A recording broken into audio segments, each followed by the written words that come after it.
안녕하세요. 오늘이 만약 당신의 삶의 마지막 날이라면 천국에 가실 확신이 있으신가요? 대부분의 사람들은 확신이 없다고 합니다. 하지만 성경에서는 그 사실을 우리가 알 수 있다고 기록하고 있습니다. 천국에 가려면 어떻게 해야 한다고 생각하시나요? 대부분의 사람들은 선한 행위나 종교 생활, 죄에서 회개하고 죄를 짓지 않아야 천국에 갈 수 있다고 생각하지만 성경에서는 그것과는 상반되는 이야기를 한다는 것 알고 계시나요? 죄를 많이 지어서 지옥에 가고 덜 지어서 천국에 가는 것이 아닙니다. 로마서 3장 23절 말씀입니다. 모든 사람이 죄를 지어 하나님의 영광에 이르지 못하더니 이 모든 사람 안에는 저도 포함이 되고 당신도 포함이 됩니다. 죄란 단순히 악한 행위가 아니라 하나님의 율법을 범하는 것이 죄입니다. 우리가 나라의 법을 어기면 감옥에 가는 것처럼 하나님의 법을 어기면 하나님께서 정해놓으신 벌, 그 죄에 대한 대가를 받을 수밖에 없습니다. 로마서 6장 23절에는 죄의 삭은 사망이나 라고 말을 합니다. 삭은 쉽게 말하면 보수라는 뜻입니다. 우리가 일을 하면 대가로 보수를 받습니다. 이처럼 모든 사람이 죄를 지었기 때문에 그 대가로 사망이라는 보수를 받는 것입니다. 그런데 여기서 말하는 사망은 몸이 죽는 사망만이 아닙니다. 몸이 죽는 것은 첫째 사망입니다. 그렇다면 둘째 사망이란 뭘까요? 성경의 맨 끝책인 요한계시록 20장 14절에서 15절에서는 이렇게 말을 합니다. 사망과 지옥도 불호수에 던져졌더라. 이것은 둘째 사망이니라. 누구든지 생명책에 기록된 것으로 드러나지 않은 자는 불호수에 던져졌더라. 즉, 둘째 사망은 혼이 죽는 것, 지옥에 가는 것입니다. 요한계시록 21장 8절에서는 어떤 사람들이 둘째 사망에 가는지 설명되어 있습니다. 그러나 두려워하는 자들과 믿지 않는 자들과 가증한 자들과 살인자들과 음행을 일삼는 자들과 마법사들과 우상숭배자들과 모든 거짓말쟁이들은 불과 유황으로 타는 호수에서 자기 몫을 받으리니 이것은 둘째 사망이니라. 이 중에는 살인자도 포함이 됩니다. 사람이 몇 명이나 살인을 해야지 살인자가 되는 걸까요? 네, 한 사람만 살인을 해도 살인자입니다. 그렇다면 몇 번이나 거짓말을 해야 거짓말쟁이가 되는 걸까요? 한 번이라도 거짓말을 한다면 그 사람은 거짓말쟁이가 되는 것입니다. 로마서 3장 4절 말씀입니다. 참으로 하나님은 진실하시되 사람은 다 거짓말쟁이라 할지어다. 그렇다면 저와 당신을 포함한 모든 사람이 단 한 번씩만 거짓말을 했어도 둘째 사망, 곧 지옥에 갈 수밖에 없는 죄인이라는 뜻입니다. 그러나 하나님이 사랑이시다면 모두가 지옥에 가는 것을 원치 않으실 것입니다. 그래서 하나님께서는 이 문제에 대해 특별한 해결책을 만들어 놓으셨습니다. 로마서 5장 8절 말씀입니다. 우리가 아직 죄인이었을 때에 그리스도께서 우리를 위해 죽으심으로 하나님께서 우리를 향한 자신의 사랑을 당당히 제시하시느니라. 우리는 지옥에 갈 수밖에 없는 죄인이지만 우리가 지옥에 가는 것을 막으시기 위해 그리스도께서 우리를 위해 죽으셨다고 기록하고 있습니다. 여기서 말씀하시는 예수 그리스도가 누구인지 아시나요? 예수님께서는 하나님 아버지의 아들이심과 동시에 육체 안에 사람의 모습으로 오신 하나님이시기도 합니다. 디모데전서 3장 16절에는 하나님께서 육체 안에 나타나셨다고 하고 있습니다.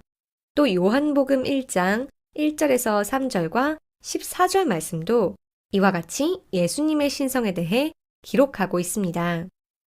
처음에 말씀이 계셨고 말씀이 하나님과 함께 계셨으며 말씀이 하나님이셨더라. 말씀이 육신이 되어 우리 가운데 거하심에 우리가 그분의 영광을 보니 아버지의 독생하신 분의 영광이요 은혜와 진리가 충만하더라. 이처럼 예수님께서는 하나님이셨기 때문에 죄를 모르시는 분이고 죄가 없으신 분이라고 성경은 말씀하고 있습니다. 고린도후서 5장 21절 말씀입니다. 하나님께서 죄를 알지 못한 그분을 우리를 위하여 죄가 되게 하신 것은 우리가 그분 안에서 하나님의 의가 되게 하려 하심이라. 또 히브리서 4장 15절 말씀입니다. 우리에게 계신 대제사장은 우리의 연약함의 감정을 몸소 느끼지 못하시는 분이 아니요 모든 점에서 우리와 똑같이 시험을 받으셨으되 죄는 없으신 분이시니라. 예수님은 하나님이시기에 사람이 할 수 없는 수많은 기적들을 행하셨습니다. 3년 반의 짧은 공생의 기간 동안 누가복음 7장 22절에 나와 있는 것처럼 눈먼 자들을 보게 하시고 다리 저는 자들을 걷게 하시고 나병 환자들을 정결하게 하시고 귀먹은 자들을 듣게 하시고 죽은 자들을 일으키시는 등 하나님만 하실 수 있는 많은 기적들을 행하셨습니다. 예수님께서는 진리를 선포하셨기 때문에 당대의 이스라엘의 지도자들은 예수님을 적대했고 결국 누명을 씌워 사형에 처했습니다. 바로 그 당시 가장 악질의 죄수만을 처형했던 십자가형이었습니다. 베드로전서 2장 24절 말씀입니다.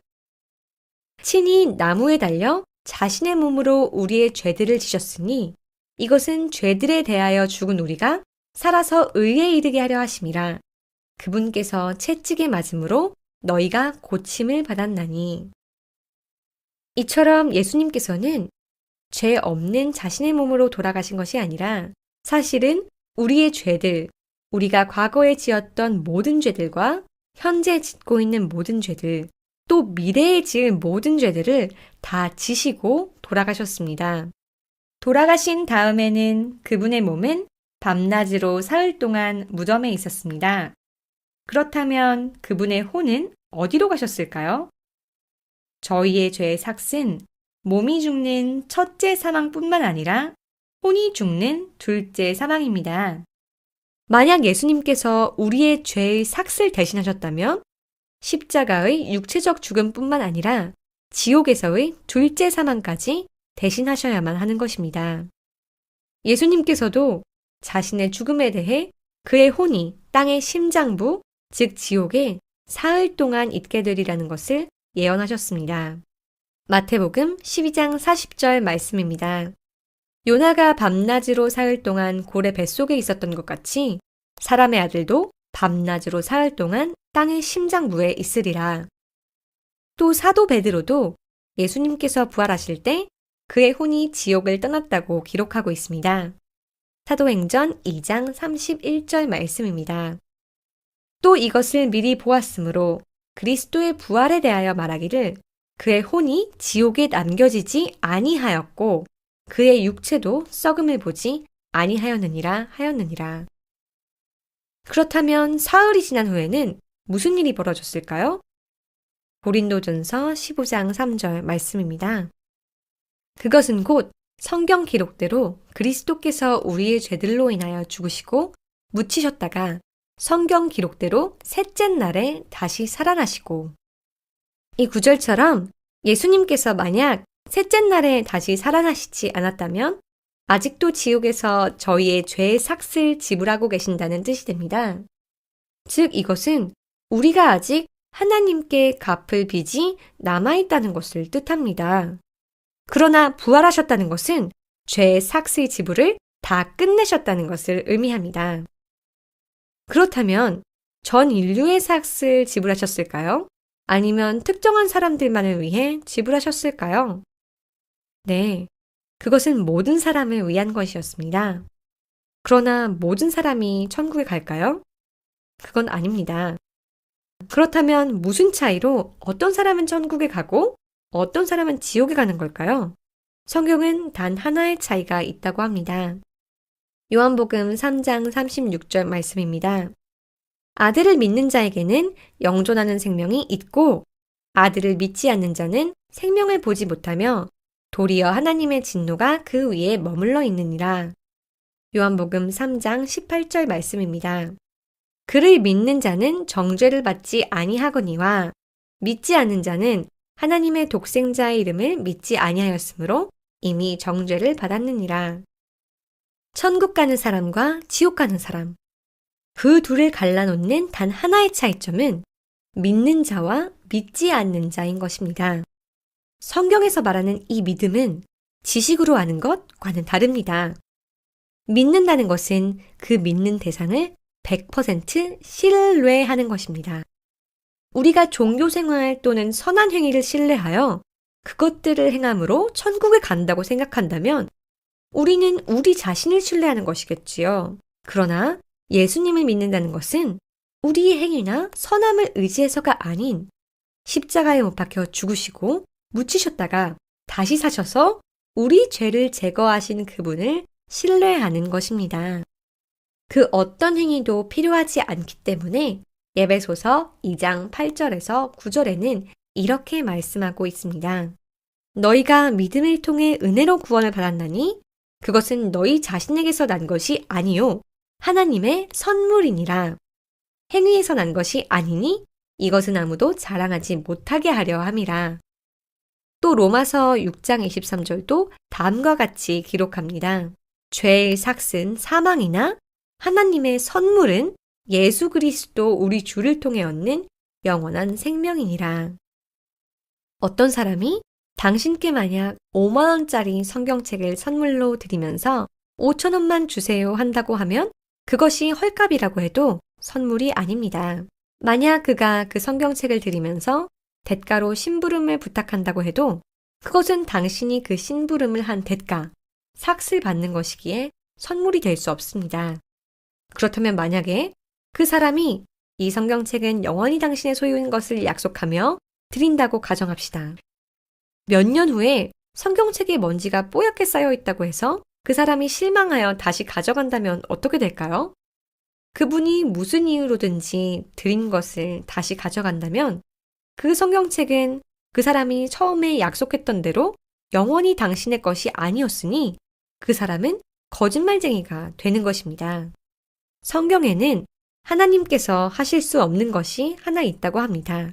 무엇인지 아시나요? 기도서 1장 2절 말씀입니다.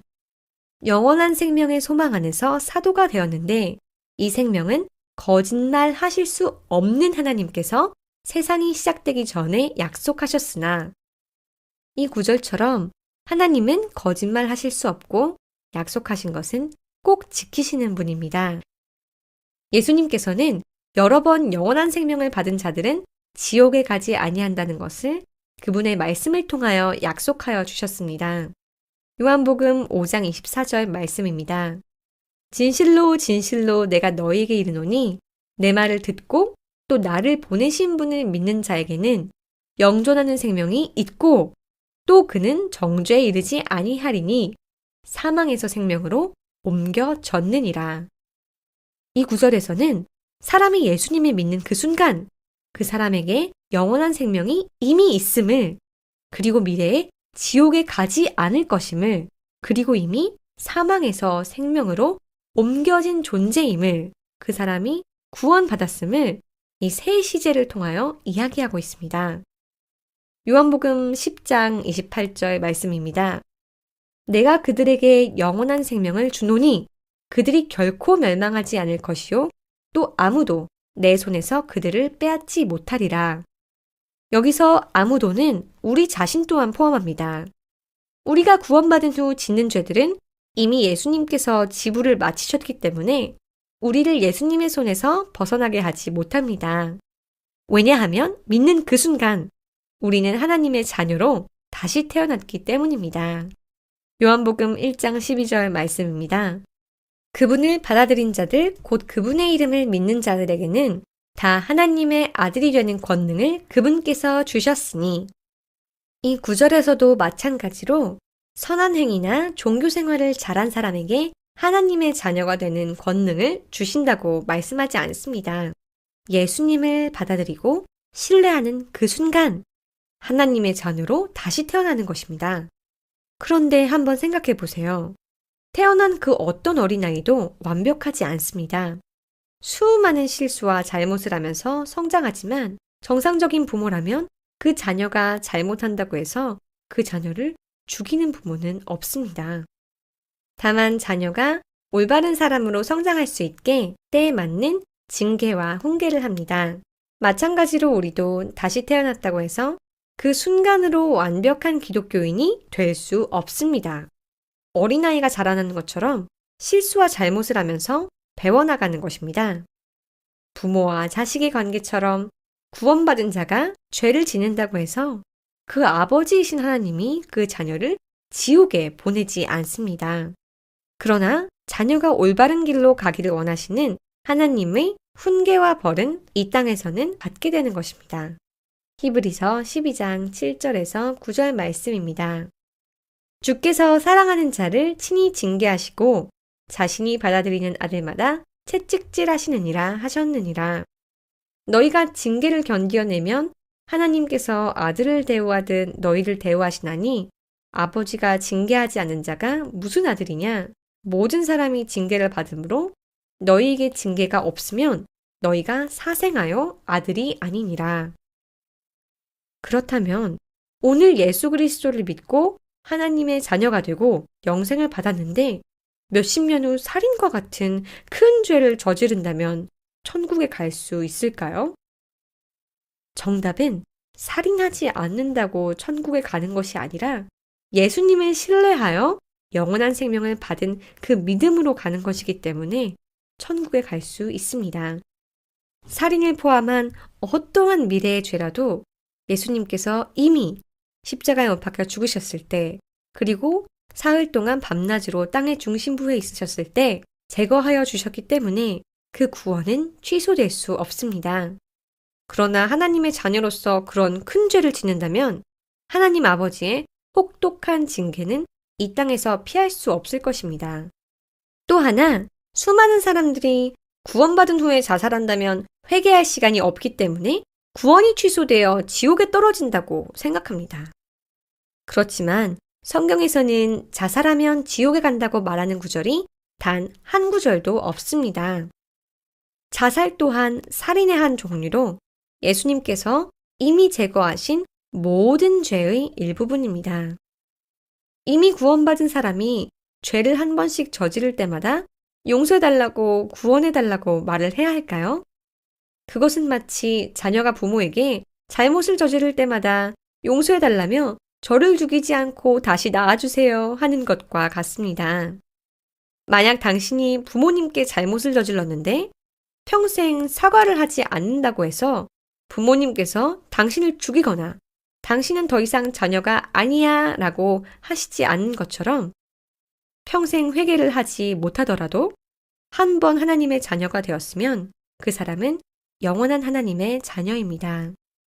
오히려 성경은 사무엘기에 나오는 사울왕과 사사기에 나오는 삼손의 이야기로 자살을 하더라도 한 번 구원받은 자는 하나님의 자녀이며 천국에 간다는 것을 말씀하고 있습니다. 그 둘 다 어릴 적 하나님을 신뢰하여 구원받은 주님의 자녀였으나 죄 속에서 살다가 끝에는 자살이라는 길을 선택하고 말았습니다. 그러나 성경은 사무엘상 28장 19절에서 사울왕이 천국에 간다는 것을 언급하며 사사기 16장의 삼손의 자살 또한 그의 기도에 응답하신 하나님의 역사임을 보여줍니다. 지금까지의 설명을 잘 이해하셨는지 확인하는 몇 가지 질문을 드리겠습니다. 당신이 둘째 사망에 갈 수밖에 없는 죄인인 것을 믿으시나요? 예수님께서 당신의 과거, 현재, 미래 죄를 사하시기 위해 십자가에 못 박혀 죽으시고 다시 사셨음을 믿으시나요? 예수님께서 여기에 서 계시고 예수님께 영원한 생명을 달라고 하신다면 예수님께서 그 영원한 생명을 당신에게 주실까요?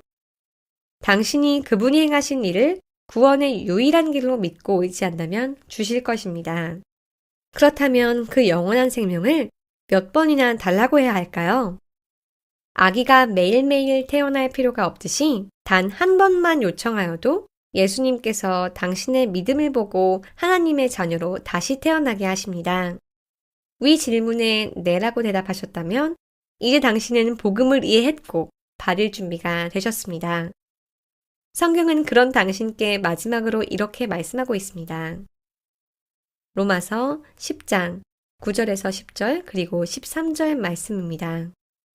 내가 만일 내 입으로 주 예수님을 시인하고 하나님께서 그분을 죽은 자들로부터 살리신 것을 내 마음속으로 믿으면 구원을 받으리니 사람이 마음으로 믿어 의에 이르고 입으로 시인하여 구원에 이르느니라.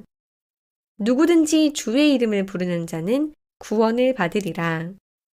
지금 예수님께서는 당신에게 영원한 생명이라는 선물을 내밀고 계십니다. 예수님을 마음속으로 신뢰하셨다면 그 믿음을 입으로 시인하여 영원한 생명을 받으시면 됩니다. 제가 간략한 기도로 도와드리고 싶습니다. 이 기도가 신비한 힘이 있는 것이 아니라 당신의 믿음을 예수님께 입으로 시인함을 통해 영원한 생명의 선물을 받기를 원한다는 의사를 밝히는 것입니다. 제가 지금 하는 기도를 한 줄씩 따라 하시되 진심으로 주님께 말씀하세요. 그럼 시작하겠습니다. 하나님 아버지, 저는 제가 제 죄로 인하여 지옥에 갈 수밖에 없는 죄인임을 인정합니다. 그러나 저는 예수 그리스도께서 저를 위해 십자가에 매달려 죽으시고 제 죄를 사하시고 다시 사심을 믿습니다. 저를 구원하여 주시고 영원한 생명을 주세요. 예수님의 이름으로 기도합니다. 아멘. 진심으로 기도하셨습니까? 그렇다면 믿음 안에서 하나님의 자녀로 새롭게 태어나게 되셨으니 정말 축하드립니다. 이제 당신 안에는 하나님의 영이 항상 내주하시며 당신을 올바른 길로 인도하실 것입니다. 그분의 인도하심에 따라 순종하시고 말씀에 순종하는 삶을 사신다면 축복을 받으실 것이나 그렇지 않는다면 아버지께서 사랑하는 자녀를 징계하시듯 내리시는 징계를 받으실 것입니다. 그러나 어떠한 경우라도 아버지의 사랑에서 당신은 떼어질 수 없으며 그 영원한 생명은 잃어버리시지 않을 것입니다. 새로 태어난 아기가 성장하기 위해서는 엄마젖이 필요합니다. 그러한 것처럼 하나님께서는 하나님 안에서 다시 태어난 우리도 성장을 위해 젖이 필요하다고 말씀하고 계십니다. 과연 어떠한 젖일까요? 베드로전서 2장 2절 말씀입니다. 새로 태어난 아기들로서 말씀의 순수한 젖을 사모하라. 이것은 너희가 그 젖으로 말미암아 성장하게 하려 함이라. 아기가 어머니의 젖을 매일 먹어야 하는 것처럼 매일 하나님의 말씀을 읽으셔야 영적으로 올바르게 성장하실 수 있습니다. 영적으로 막 태어난 당신에게 가장 적합한 영적인 음식인 요한복음부터 시작하여 신약 성경을 여러 번 읽으시고 그 후에 구약 성경을 읽으시며 딱딱한 음식을 소화하실 수 있는 영적인 성인으로 성장하시길 권해드립니다. 또한 구원을 받으셨다면 침례를 받기에 필요한 모든 준비가 끝나셨습니다. 침례는 지역교회와 성도들 앞에서 당신이 복음을 들었고 믿었고 그로 인해 구원받았음을 공표하는 순종의 첫 번째 단계입니다. 예수님께서 기뻐하시는 침례의 순종하심을 통해 축복받으시는 여러분이 되시길 간절히 기도합니다.